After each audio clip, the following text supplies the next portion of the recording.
प्रमाणे होईल तसं आम्ही राहू शकतो. तो आमच्या हातात काय करू शकतो नाही आणि होऊ शकतो नाही आमच्या हाताने. आता- आमची रोजी रोटी ते आम्ही खाऊ शकतो.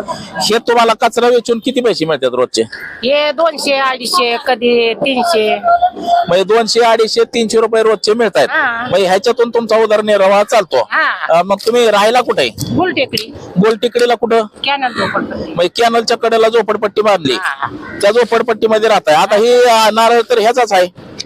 कुणीतरी उतारा टाकलेला आहे ना ही. काही का करा उतारा असो आम्ही भेट नाही. अयो ही एकंदरीत उतारा टाकलाय कोणतरी. हा, उतार्याचा नारळ आहे. काय होतंय त्याला? हे फोडून खाल्ला तरी काय होते त्याला? खातो टाइम भूक लागली. म्हणजे एकंदरीत ही अंधश्रद्धाच आहे. हा. म्हणजे भूक लागल्यावरती तुम्ही हे फोडून आम्ही खाताय. हे पण खातो. लिंब चांगली असली तरी घरी घेऊन जाताय. घेऊन खातो. बर बर, काय करायचं? जरा हातात लिंबू पिळून खातात. म्हणजे लोक ह्याला पैसे घालवतात आणि गोरगरिबांना देत नाही. नाही तसं काहीच नाही करीत ते लोक.